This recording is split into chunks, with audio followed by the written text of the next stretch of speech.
Durant gairebé 300 anys, controlen l'imperi continu més gran de la història. Va arribar a fer el doble de l'imperi romà de Cèsar. Va durar més que el de Napoleó i va sacsejar el món més que el d'Alexandre el Gran. Són els mongols, una fúria que surt de l'estepa com una tempesta. A començaments del segle XIII, els mongols creen un estil de fer la guerra sense comparació, en astúcia i crueltat, i tan revolucionari que avui dia segueix inspirant els estrategs militars. Escombren Orient i Occident i ho destrueixen tot al seu pas, van trontollar el vell ordre mundial i donen un nou rumb a la història. Bàrbars, els mongols.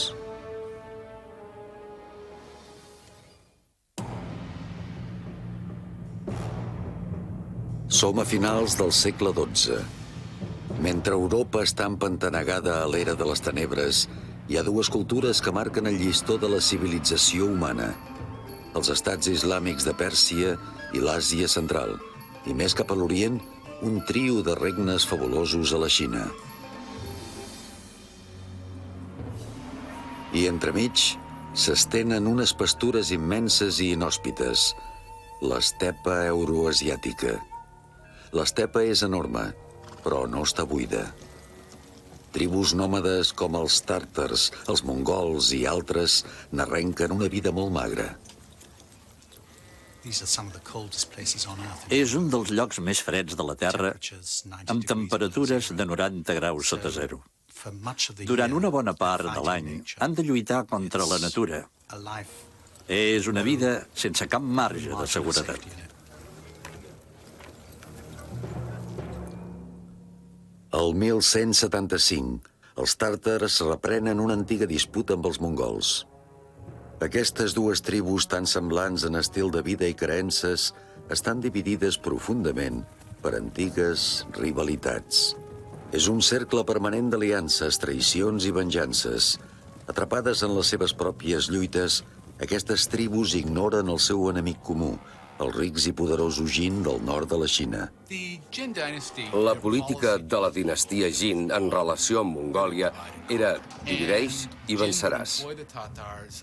Els Jin feien servir els tàrtars per atacar altres grups nòmades que creixien massa o resultaven amenaçadors. Els Jin veuen amb perspicàcia que mentre els habitants de l'estepa es barallin entre ells, no els suposaran cap problema.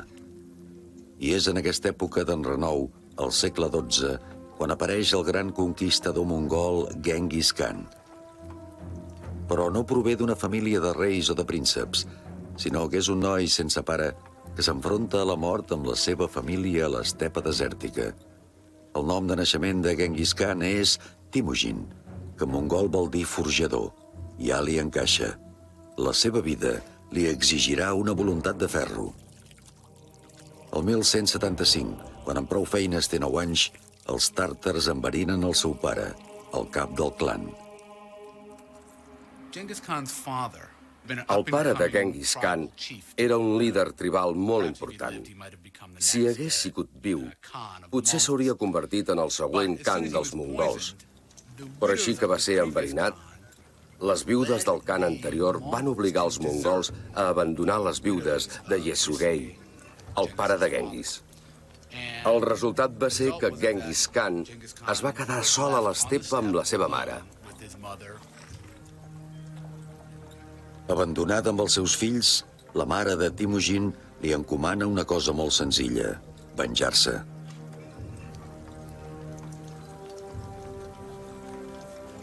Ens podem imaginar que devia créixer amb el sentiment d'aquesta missió. Era fill d'un dels grans cabdills, d'un que havia aconseguit grans victòries quan els altres cabdills havien estat derrotats. I tot i així l'havien abandonat. Tot plegat li va originar una profunda amargura, la profunda sensació que el món no funcionava bé. Durant 30 anys esgotadors, Temujin lluita per unir el seu clan i guanyar-se el títol de Khan, de Gran Cap. Aprèn a confiar en els que s'han mostrat dignes en la batalla i a desconfiar de tots els altres. Als 40 anys, ja s'ha convertit en un líder molt ben preparat. Estem parlant d'un home com Alexandre, com Hitler, ho hem de dir, amb un carisma immens que feia que la gent el seguís només per la força de la seva personalitat. Després d'unir la seva tribu el 1196, Temujin emprèn la seva segona missió: venjar-se dels tàrtars. Bàsicament, eren tàctiques a cavall, amb totes les coses que ens podem imaginar. Sovint, en les batalles, s'aplicaven tàctiques apreses durant la caça, com ara les falses retirades, atreure l'enemic i després encerclar-lo. Alguns elements de les seves tàctiques ens recorden els atacs llampec dels alemanys. El que té d'especial Temujin Genghis Khan és la reorganització de la societat. S'ha de reconèixer com una de les innovacions més importants, no només socialment, sinó també militarment. Agafa les antigues estructures tribals dels mongols i les readapta a la seva manera. Trenca les antigues lleialtats tribals, però manté el poder de la cavalleria. El que sabem pràcticament en totes les batalles que van lliurar, en totes les batalles que van guanyar, els mongols estaven en inferioritat numèrica respecte als enemics. Però eren molt més àgils, perquè tenien molts cavalls. Es cooperaven en grups molt reduïts. O sigui que qui s'enfrontava amb els mongols tenia la sensació que n'hi havia per tot arreu. A vegades s'acostaven en fila. Aleshores es dispersaven i de cop i volta et rodejaven. Resultava molt desconcertant. La combinació d'habilitat amb els cavalls i estratègia desborda els enemics dels mongols. En tan sols 2 anys, pràcticament els esborren de la faç de la terra. Només sobreviu el seu nom. I només són els primers de molts, ja que Temujin està convertint el seu exèrcit en la millor cavalleria lleugera que el món ha vist mai. Es venja dels que havien infligit tantes penes a la seva família extensa i la seva família més pròxima, és a dir, els tàrtars. Pel que expliquen, després de derrotar-los, va fer executar tots els que fossin més alts que l'eix d'una carreta. O sigui, que va destruir del tot aquella tribu. L'ambiciós cabdill és un home religiós. Reverencia la jerarquia natural que veu al seu voltant. La terra és sagrada, els rius són sagrats. Però per sobre de tot hi ha el cel, el protector dels nòmades. Per a Temujin, les qüestions humanes s'haurien d'emmirallar en aquesta jerarquia i un home hauria de manar tots els altres. Temujin està convençut que el destí l'ha triat a ell.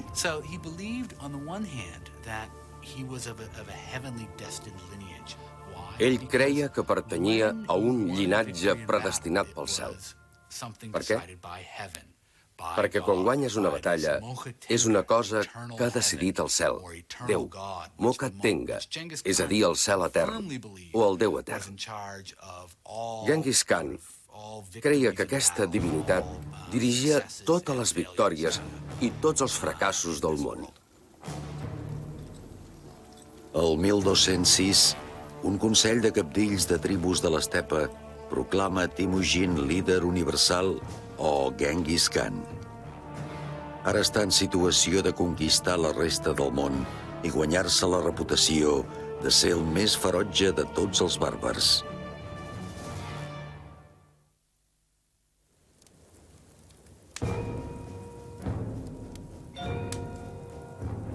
Empès per la venjança de la mort del seu pare i guiat per la percepció del seu propi destí, el 1206, Genghis Khan s'alça de la foscor i arriba al punt de dominar tot el món.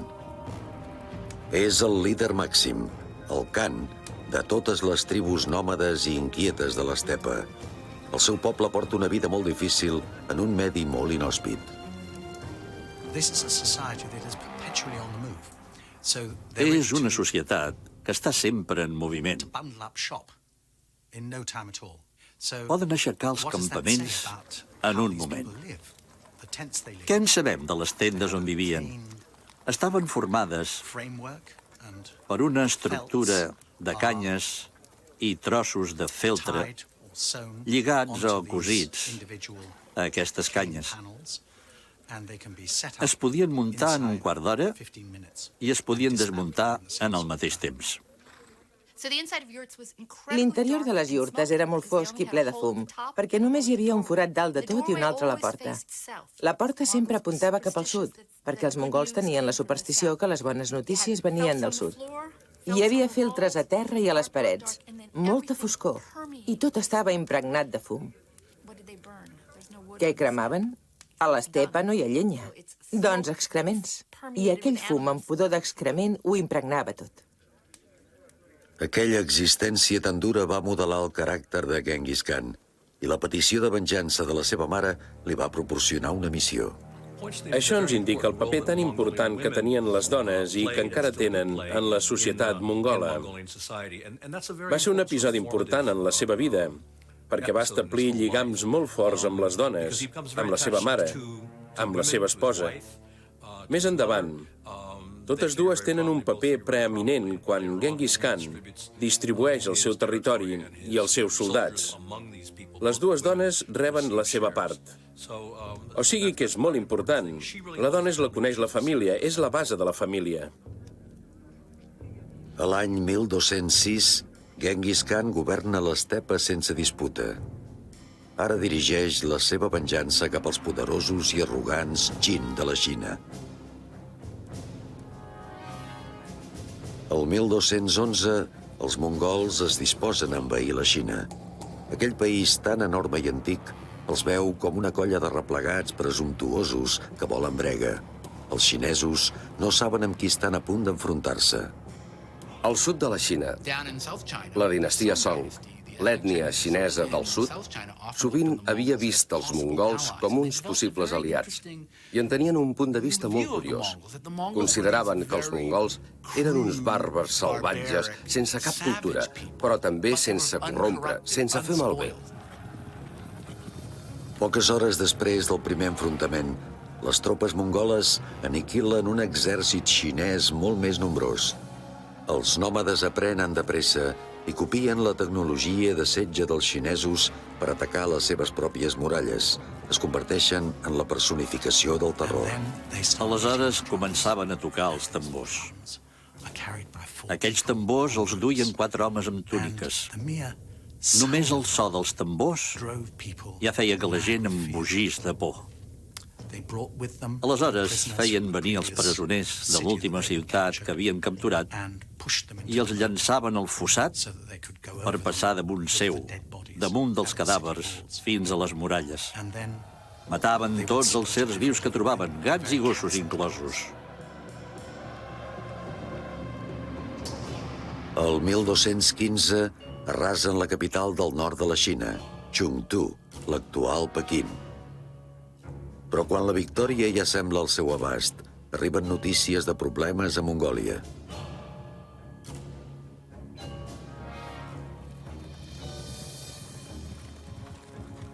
Aquestes notícies arriben a Genghis Khan a través de 1.500 quilòmetres de territori, portades per un sistema de comunicacions sorprenent que arribarà a connectar tot l'imperi mongol. De seguida van desenvolupar un sistema que anomenaven YAM, que en resum era el Pony Express. Enviaven 2 missatgers amb unes insígnies especials que portaven a la cintura perquè es veiés que eren emissaris oficials del govern. I cada 30 quilòmetres hi havia estacions amb cavalls de recanvi per a aquells 2 genets que portaven a sobre els rotllos amb els missatges. El 1218, els genets del Yam porten a Genghis Khan la notícia que Kujluk, el Khan del clan Naiman, està fomentant la revolta entre altres mongols descontents. L'ordre que li ha costat tant d'establir a Genghis Khan ara es veu amenaçat per la deslleialtat dels seus propis súbdits. Això no es pot tolerar. Per perseguir els rebels, Genghis Khan organitza una croada que el porta molt lluny dels seus assumptes a la Xina. Mentre persegueixen els rebels cap a Occident, cap a terres musulmanes, els mongols annexionen un territori darrere l'altre. Abans d'entrar en un territori nou, Genghis Khan dona al governant local la possibilitat d'entregar els conspiradors i de rendir-se pacíficament. Però si el governant s'hi resisteix, Genghis Khan l'adverteix que no tindrà pietat. A un cabdill li escriu: el desastre també t'atraparà a tu. La campanya de venjança de Genghis Khan fa créixer el seu imperi, fins que arriba a la frontera de l'antic regne de Khorezm, a l'actual Uzbekistan. Tot i que Khorezm és un objectiu molt atractiu, Genghis Khan no avança. Ha descobert una cosa nova.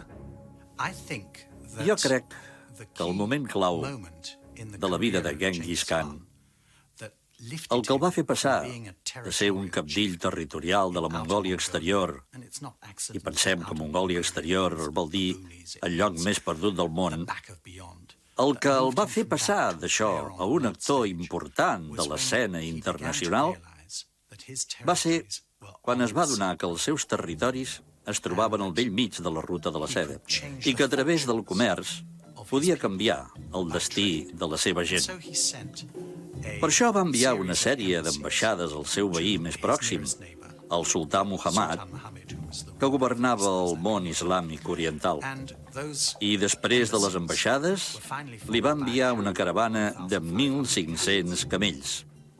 Aquella caravana de camells era tan rica que va despertar l'avarícia del governador musulmà del post fronterer, un lloc que es deia Otrar, que s'ho va quedar tot. Muslim governor of the frontier post concerned at Otrar, and he simply seized it. Aquell governador va veure l'ambaixada de mercaders mongols i li va preguntar al sultà Muhammad què n'havia de fer. Va insinuar que eren espies, que aquells enviats mongols eren espies. Què n'he de fer? Els puc matar? I el sultà Muhammad li va dir que sí. I així ho va fer. Però Genghis Khan no s'espanta i envia una segona caravana. Aquest cop el detenen a ell en persona i li afaiten la barba al mig del carrer per humiliar-lo abans de fer-lo fora. Evidentment, la caravana no la tornen. L'últim despatx de Genghis Khan al sultà Muhammad és senzill i ferotge. Has triat la guerra, li escriu. Va ser aquell fet, l'avarícia, el trencament de les lleis d'intercanvi d'ambaixadors, de les lleis de permís de lliure circulació de mercaders per les fronteres, el que va provocar la catàstrofe. Tal com diu un cronista rus, no va quedar cap ull obert per plorar els morts. Van arribar, van arrasar, van saquejar, van cremar, van matar i se'n van anar. Va ser un gran desastre per al món civilitzat i el motiu va ser molt petit. El 1219, mentre els seus soldats es preparen per a la guerra, Genghis Khan està molt tranquil. El que hagi de passar, passarà, diu, i ningú sap com serà el futur. Només Déu ho sap. En dur a terme el pla diví, el Khan ensenyarà als seus enemics una lliçó terrible i tirarà endavant una conquista que destruirà tot el que es trobi al davant, incloent-hi la riquesa i el saber de tota una civilització.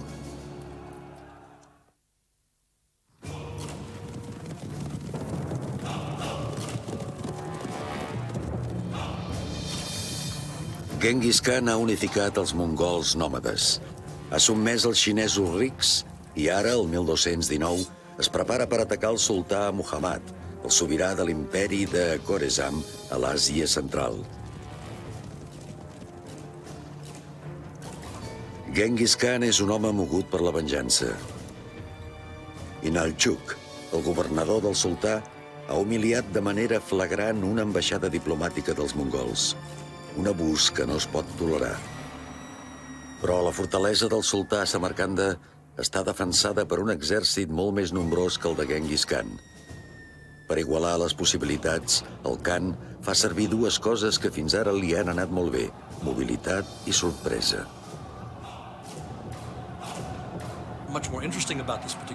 El que té d'interessant aquesta campanya en concret és que Genghis Khan va dividir el seu exèrcit al davant d'un enemic superior. Són les tàctiques que associem amb persones com Robert Lee o l'atac llampec alemany durant la Segona Guerra Mundial. L'objectiu era penetrar en el front enemic i crear-hi confusió des del darrere per poder ocupar les posicions. I això és una part molt important del que fa.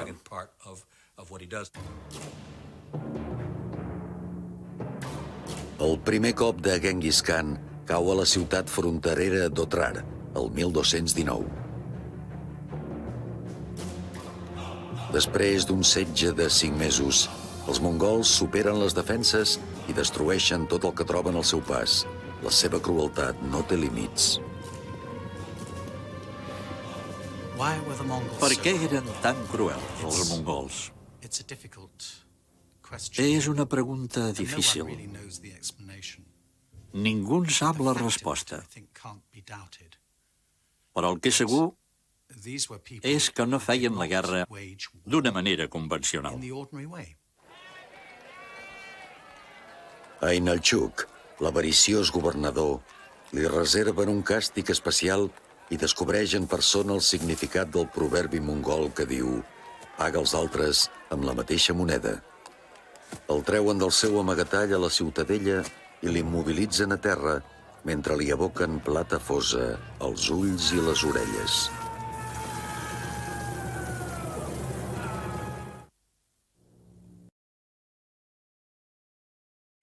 Al febrer del 1220, Genghis Khan planeja un atac en 3 puntes que no té comparació en astúcia i mala intenció.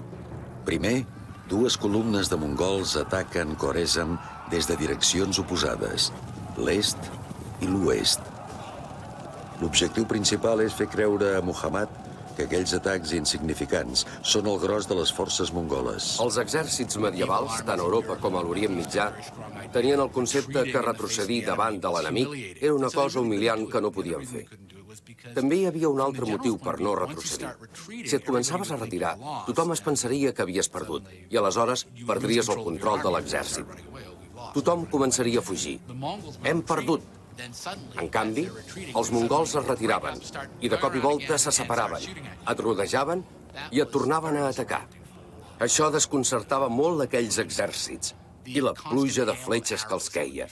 Això els desconcertava molt. Atret per les maniobres de distracció dels mongols, el sultà Muhammad escampa les seves forces per centenars de quilòmetres de camps de cultius i valls, al sud de Samarcanda. Mentrestant, al nord, Genghis Khan es prepara per al gran atac. Genghis Khan es dedica a buscar lladres i contrabandistes que coneixen els pous secrets i les rutes camelleres del desert de Qaza-el-Kum. Aquests seran els seus guies i portaran els seus exèrcits a través de 500 quilòmetres de desert implacable fins a la porta del darrere del sultanat. Al març del 1220, Genghis Khan i el seu exèrcit surten del que el sultà considerava un desert impenetrable com dimonis trets del seu pitjor malson. En un dels grans atacs estratègics per la rereguarda de la història de la guerra, l'orgullosa Samarcanda cau en tan sols 10 dies. El sultà Muhammad mostra el seu autèntic rostre i fuig per salvar la vida d'una ciutat a l'altra. Com caçadors perseguint una guineu, els grans generals mongols reben 20.000 homes i l'ordre d'esclafar qualsevol ciutat que doni refugi al sultà fugitiu mentre el persegueixen sense pietat per matar-lo. Ja no es tracta de derrotar un exèrcit al camp de batalla, sinó d'arrasar el poder d'un país perquè no es pugui recuperar. Van abocar sal als camps, van destruir els pous, van inundar les ciutats, van tallar els canals, van destrossar els horts com si s'hagués d'acabar el món.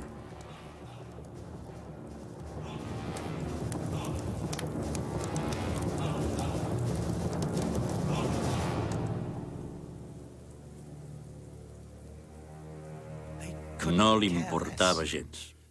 La destrucció que va sacsejar el món islàmic d'Orient ha durat fins als nostres dies.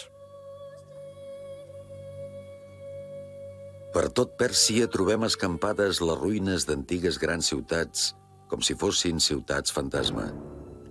Amb l'annexió de Khorezm, l'imperi de Genghis Khan s'estén des del riu Groc fins al mar Caspi. És l'imperi continu més extens de la història de la humanitat.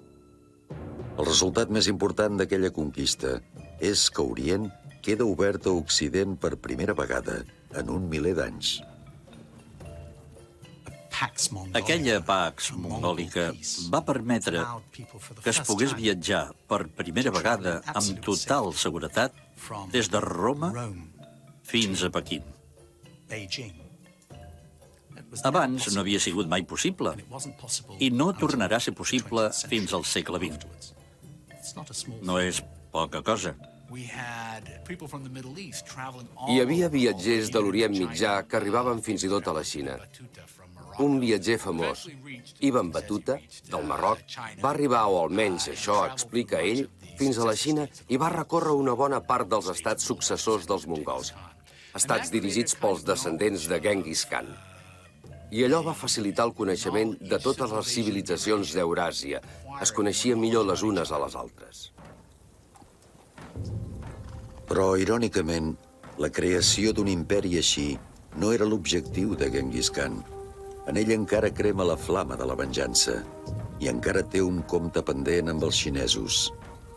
Ara gira cap a la Xina, però és una empresa que no podrà dur a terme.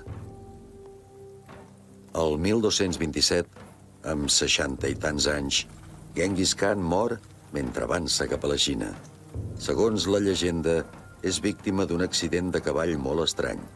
Soldats armats i esclaves acompanyen el seu cadàver cap a l'estepa, on enterren el seu cos en secret. S'explica que el van enterrar 50 guàrdies, que després van ser morts per 50 guàrdies més, que també van ser morts, de manera que el lloc on era la tomba es mantingués en secret per diferents motius. I no sabem el lloc concret on es troba. Els cabdills mongols els enterraven en un secret absolut. Els que els havien d'enterrar formaven una processó i no paraven de fer sonar les trompetes i els timbals. Feien tant de soroll com podien. Si algú es topava amb la processó o descobria el lloc on havien d'enterrar el cabdill, el mataven. El que volien era que ningú sabés on estaven enterrats els grans mongols. No s'ha excavat mai ni una sola tomba d'un cabdill mongol. No s'han trobat i, per tant, no sabem què contenen.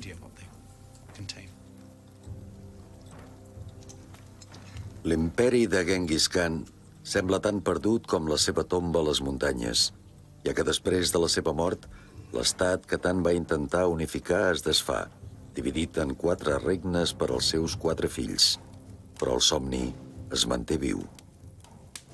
Tot i així, aquell somni es convertirà en un malson a les mans d'un altre conquistador mongol. Empès per visions de glòria, desencadenarà un regnat de terror encara més sagnant i més mortal que el de Genghis Khan.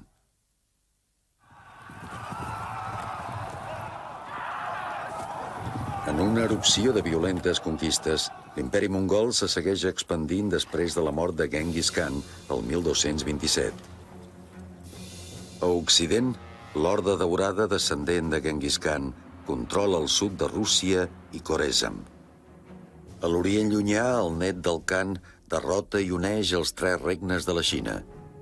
I a Pèrsia, els mongols es converteixen a l'islam i construeixen mesquites fabuloses per glorificar el nou déu.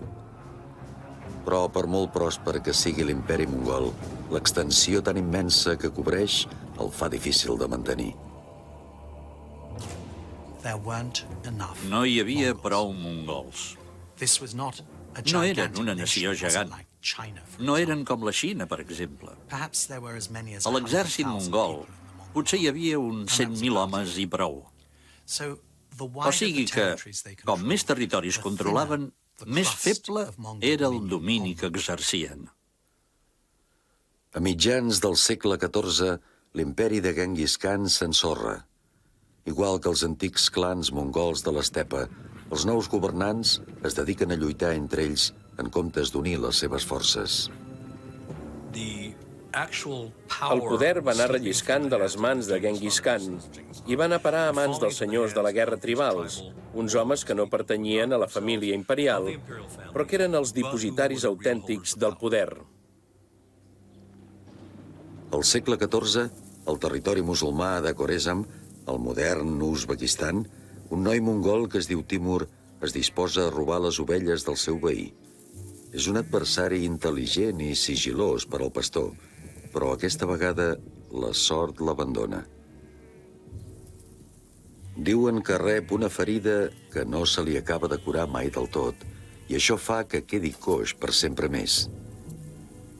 Quan arriba al poder, l'anomenen Timur el Coix, i a Occident el coneixen amb el nom de Tamerlà. És un nom que els seus enemics arribaran a témer. El 1360, Tamerlà ja és un emir important, un mestre dels escacs i un bon estrateg.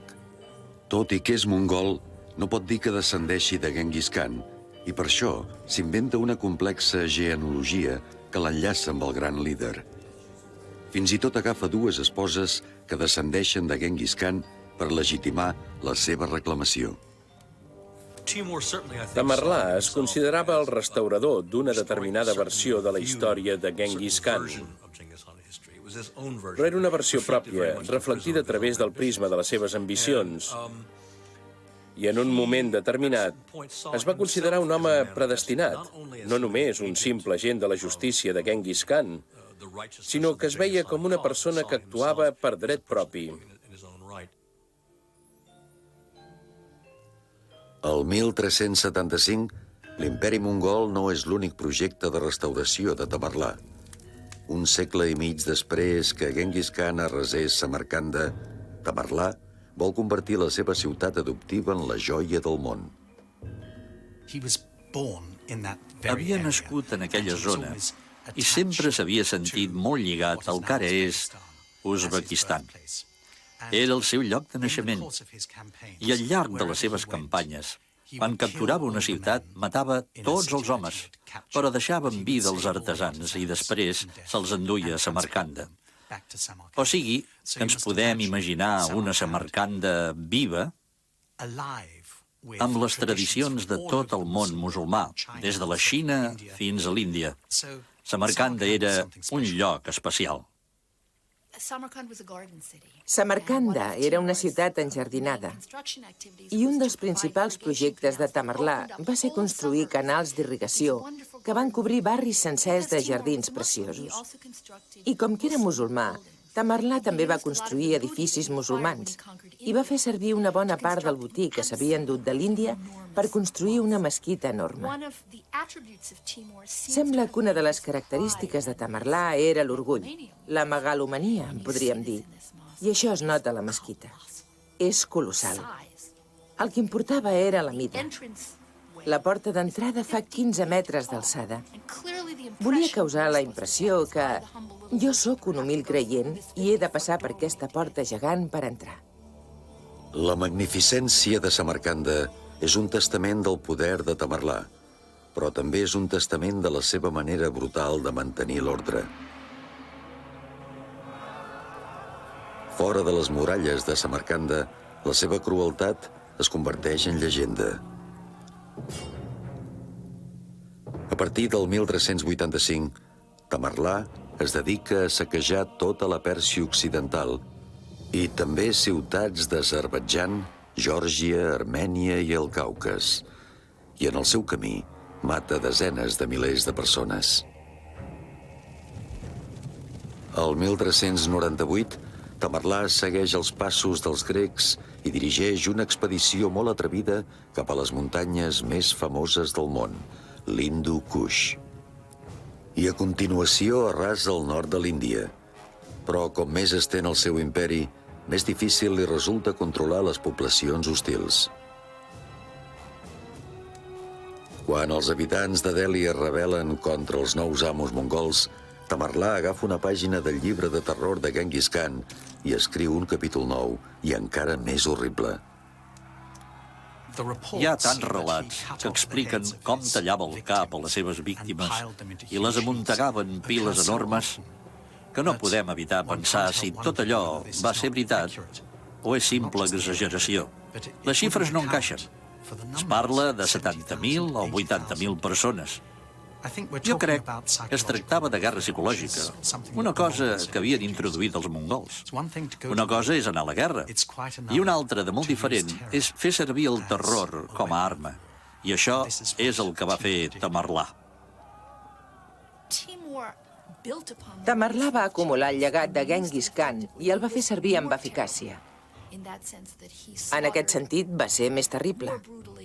Va matar amb més brutalitat, amb més facilitat, però sempre deixava vius els artesans. Quan diuen que va destruir la ciutat, és una metàfora. Vol dir que va matar prou gent perquè fos horrorós. I després, de totes les ciutats que conquista, se n'endú els millors obrers, els millors artesans, els millors enginyers, els millors productes. El perfil ple de cúpules de la moderna Istanbul és el testimoni d'una dinastia que es va ficar al camí del somni de Tamerlà, d'un imperi de la mida del de Genghis Khan, els turcs otomans. El 1402, el creixent territori de Tamerlà arriba a les sòlides fronteres del sultà otomà Bayezid. Orgullosos fins a l'arrogància, cap dels dos líders tolera l'altre. Tamerlà arriba fins al punt de dir que la mare de Bayezid és d'origen dubtós, insinuant que és una prostituta. Bayezid ja no pot més. Al capdavant d'un dels millors exèrcits del món, el sultà surt de la seva fortalesa d'Ankara per enfrontar-se amb les forces de Tamerlà, molt inferiors en nombre. Segur d'ell mateix i confiat, poc coneix l'astúcia del mongol Tamerlà.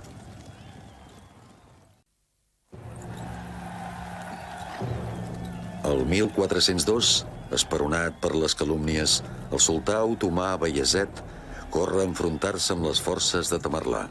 Però Tamerlà, que sap la ruta que seguirà el sultà, esquiva els turcs. Seguint camins poc transitats, Tamerlà agafa el sultà amb la guàrdia baixada i posa setge a la fortalesa turca Ankara. Per a Bayezid, aquest gir dels esdeveniments resulta humiliant. Es veu obligat a retirar-se a marxes forçades per defensar la seva ciutat. Quan les seves tropes, esgotades, arriben per fi a Ankara, els mongols que han pogut descansar les esclafen. I encara pitjor, tot un batalló turc es passa al bàndol mongol quan veu un estimat príncep que lluita per Tamerlà. Enganyat, traït i completament derrotat, el sultà Bayezid noblement es nega a abandonar el camp de batalla. Està decidit a lluitar fins al final. Però el capturen i el fan presoner. La derrota otomana deu ser un plaer per a Tamerlà, però encara és més celebrada per l'Europa cristiana. Si ens fixem en el mapa estratègic d'Euràsia d'aquella època, els sultans otomans estaven a punt de conquistar Constantinoble. Havien avançat cap a Europa, l'havien rodejat i estaven a punt de començar el setge que hauria destruït la principal ciutat de la cristiandat a Orient. I just aleshores van tenir un cop de mala sort. Algú va trucar a la porta del darrere i era Tamerlà. La reacció d'Europa a la derrota de Bayezid va ser d'alegria declarada.